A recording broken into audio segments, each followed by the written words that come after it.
बच्चे अक्सर legal reasoning को जानकर उसका सिलेबस देखकर घबरा जाते हैं, बट डोंट वरी, हम आपको डेफिनेटली आज की इस वीडियो से कुछ इंपॉर्टेंट टिप्स आपको जरूर जानने को मिलेंगी।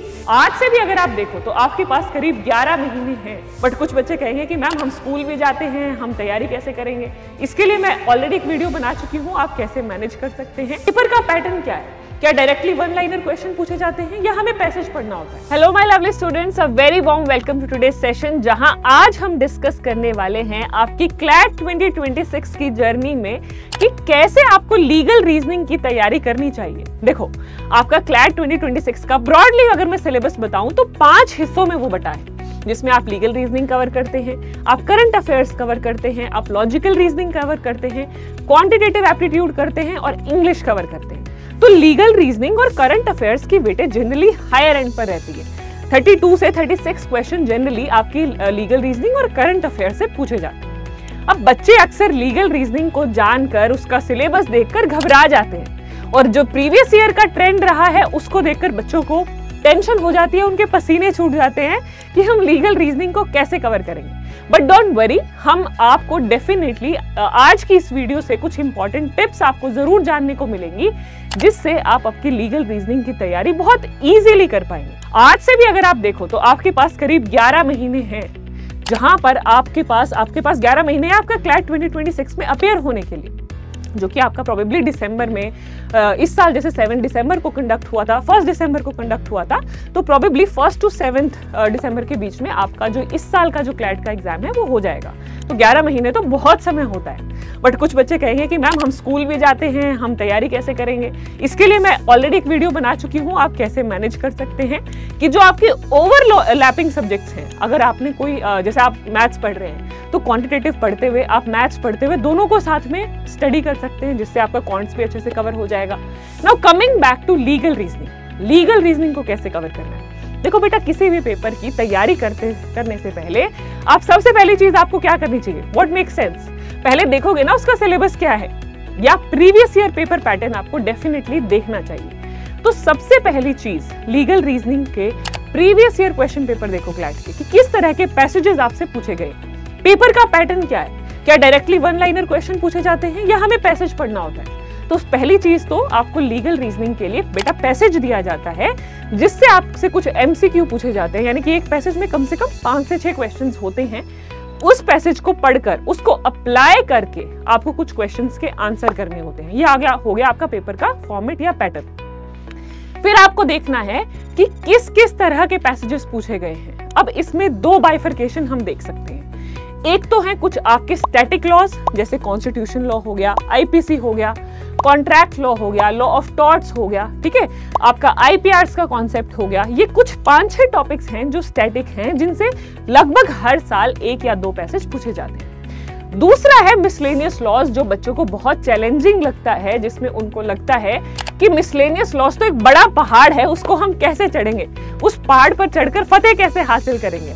देखो, मिसलेनियस के लिए भी अगर आप अभी से तैयारी करना शुरू करोगे तो it will be very easy. अब लीगल रीजनिंग का रोड मैप हम इन दोनों चीजों के लिए डिफरेंटली समझते हैं। पहले हम बात करते हैं स्टैटिक लॉज की। स्टैटिक लॉज की अगर हम बात करें तो 2 टॉपिक्स हैं आपके, जिनमें से जनरली क्वेश्चंस पैसेजेस पूछे जाते हैं, कॉन्स्टिट्यूशनल लॉ, क्रिमिनल लॉ और कॉन्ट्रैक्ट लॉ से भी।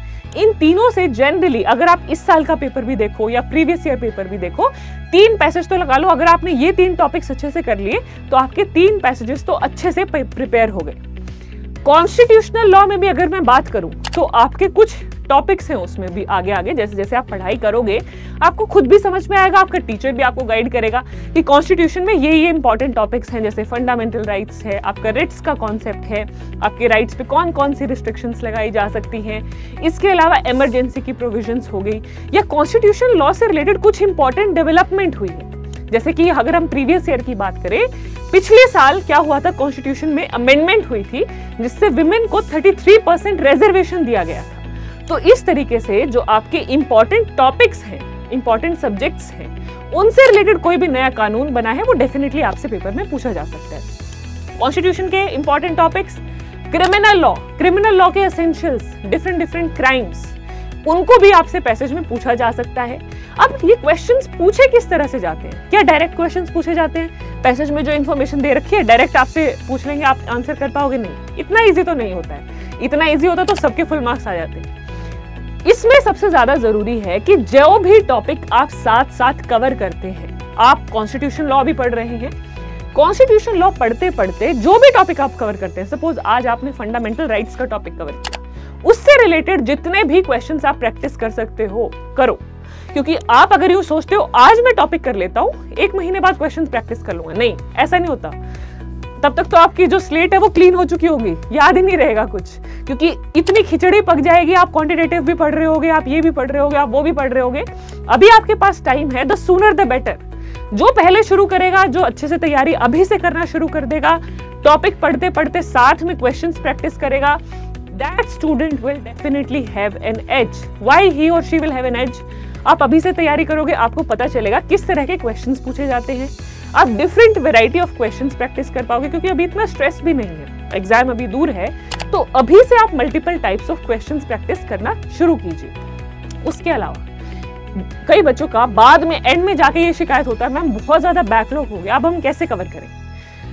कोशिश करो जैसे भी, जहां से भी आप कोई भी क्लासेस लगा रहे हैं, उन क्लासेस को साइमल्टेनियसली साथ साथ कवर करते रहो। अगर आप सेम डे मान लो किसी भी रीजन से उस क्लास को अटेंड नहीं कर पाए, कोशिश करो within that week you cover that class and also cover your important questions also. उस टॉपिक से देखो प्रीवियस ईयर क्वेश्चंस में क्या, प्रीवियस ईयर पेपर्स में कौन कौन से पैसेजेस पूछे गए, प्रीवियस ईयर क्वेश्चंस भी प्रैक्टिस करो और नए फॉर्म ऑफ क्वेश्चंस भी प्रैक्टिस करो। अब हम बात करते हैं, ये तो आपका हो गया कॉन्स्टिट्यूशनल लॉ, आईपीसी यानी क्रिमिनल लॉ। कॉन्ट्रैक्ट लॉ भी बहुत इंपॉर्टेंट है। कॉन्ट्रैक्ट लॉ के भी कैसे कॉन्ट्रैक्ट बनता है, उसके जो इंपॉर्टेंट एसेंशियल्स हैं, ऑफर एक्सेप्टेंस हो गया, प्रॉमिस हो गया, कंसिडरेशन हो गया, ये हैं एक एक नाम, एक एक जो वर्ड मैंने बोला है ना, इनको पढ़ने में आपको 2 से 3 दिन लग जाएंगे। ऑफर एक्सेप्टेंस को अच्छे से समझने में, कंसिडरेशन को अच्छे से समझने में, लॉफुल ऑब्जेक्ट, लॉफुल इंटेंशन को समझने में आपको 2 से 4 दिन लग सकते हैं। तो जो भी टॉपिक आप पढ़ो उसको अच्छे से डिटेल में कवर करो। तो ये हो गए आपके कुछ स्टैटिक लॉज। स्टैटिक लॉज में फंडा सिर्फ यही है, जो भी टॉपिक करते हो उसके मल्टीपल क्वेश्चंस प्रैक्टिस करो, हर तरह के क्वेश्चंस प्रैक्टिस करो, true false, assertion, reason, application based, practice all kinds of question, ताकि पेपर में कुछ भी आपको डिफिकल्ट ना लगे।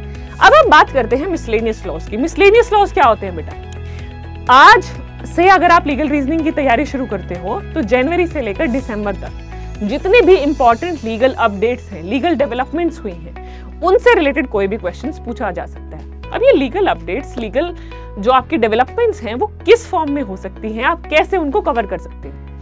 लीगल अपडेट्स आप 2 तरीके से कवर कर सकते हैं, या 2 तरीके से जनरली पेपर में पूछी जाती हैं। अगर आपकी सुप्रीम कोर्ट की या आपके हाई कोर्ट, किसी भी हाई कोर्ट की कोई लैंडमार्क, कुछ कंट्रोवर्शियल जजमेंट आई है, तो उससे रिलेटेड आपसे पेपर में पैसेज पूछा जा सकता है।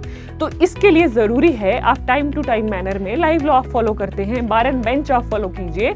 वहां से सुप्रीम कोर्ट या हाई कोर्ट की कोई भी इंपॉर्टेंट जजमेंट है, अगर आप वीकली भी उसको फॉलो कर लेंगे तो मंथ की वीक की आपको 2 से 3 इंपॉर्टेंट पॉइंट्स तो जरूर समझ में आ जाएंगे, जिनको आप अपनी लैंग्वेज में नोट डाउन कर लीजिए। उसके बाद आपको क्या मेक श्योर करना है, दूसरा एस्पेक्ट है आपका, अगर कोई नया कानून आया है, अगर if any new law has been passed और उससे रिलेटेड कोई मान लो उसको चैलेंज किया गया है या उसको सराहा गया है, या किसी जैसे लास्ट ईयर की अगर हम बात करें, उत्तराखंड में यूसीसी का लॉ पास हुआ था, तो किसी भी स्टेट में भी अगर कोई नया लॉ आया है तो उनकी नॉलेज भी आपको पता होनी चाहिए।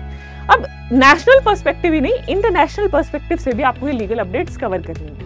तो ये 2 चीजें हैं जो आपको लीगल रीजनिंग में दोनों पे अपनी पकड़ बहुत मजबूत रखनी है, क्योंकि अगर हम प्रीवियस ईयर का ट्रेंड्स देखें, जितना इंपॉर्टेंट है स्टैटिक कवर करना, उतना ही इंपॉर्टेंट है मिसलेनियस कवर करना। ऐसा नहीं है आप स्टैटिक करके चले गए, कोई बात नहीं, कोई दिक्कत नहीं है, मैं कवर कर लूंगा, नहीं। जो बच्चे दोनों चीजों को अच्छे से कवर करके जाएंगे, उन्हीं को ही उनका मनपसंद NLU मिलेगा, और जो बच्चे अभी से तैयारी करना शुरू करेंगे, उन्हीं को उनका पसंदीदा कॉलेज मिलेगा। आप नहीं करोगे, आपकी जगह कोई और करेगा, that person will take your seat, because I believe जो हार्ड वर्क करता है उसको उसका आउटकम, उसका रिजल्ट तो मिलना चाहिए। अब आप 2 महीने पहले, 1 महीना पहले तैयारी करना शुरू करोगे, तो क्या इज इट फेयर कि आपको भी वही कॉलेज मिल जाए और जो बच्चा 11 महीने से तैयारी कर रहा है उसको भी वही मिल जाए? नहीं, जो बच्चा अभी से तैयारी करना शुरू करेगा, डेफिनेटली ही और she will have an edge over the other students. तो मेरा सजेशन आप सभी को यही है लीगल रीजनिंग के लिए ये दोनों एस्पेक्ट्स को अच्छे से कवर करो, स्टैटिक को भी और मिसलेनियस को भी, और मल्टीपल क्वेश्चंस प्रैक्टिस करो। देखो प्रैक्टिस करना is the key, practice is the key. आपने पढ़ कितना भी लिया है, अगर आपने उसके क्वेश्चंस प्रैक्टिस नहीं किए, आपको आइडिया नहीं होगा कि भाई किस तरह के क्वेश्चंस पेपर में पूछे जाएंगे, और फिर आप एकदम से वहां पर एग्जामिनेशन हॉल में ब्लैंक हो जाएंगे। तो प्रैक्टिस करना बहुत जरूरी है। टाइम लिमिट में जब आपका कंसिडरेबल अमाउंट ऑफ सिलेबस हो जाए, फिर मॉक टेस्ट भी लगाना शुरू करो, सेक्शनल टेस्ट लगाना शुरू करो कि मुझे लीगल रीजनिंग को इतने मिनट में कवर करना ही है। तो ये कुछ चीजें अगर आप ध्यान में रखेंगे, you will definitely S legal reasoning. और लीगल रीजनिंग में ऐसा नहीं है कि आप सारे क्वेश्चन सही नहीं कर सकते, आप बिल्कुल कर सकते हैं। लीगल रीजनिंग का इस साल का पेपर देखो कितना आसान था। तो जो बच्चे हर फ्रेंड से अपने आप को कवर्ड रखेंगे, that student will definitely get into their dream college. इसके अलावा आप लोग कुछ और पूछना चाहते हैं, any other tip you want related to your preparation, feel free to ask in the comment section. So that's all about this session. Thank you everyone. I hope you all have a great day ahead. Bye bye, take care.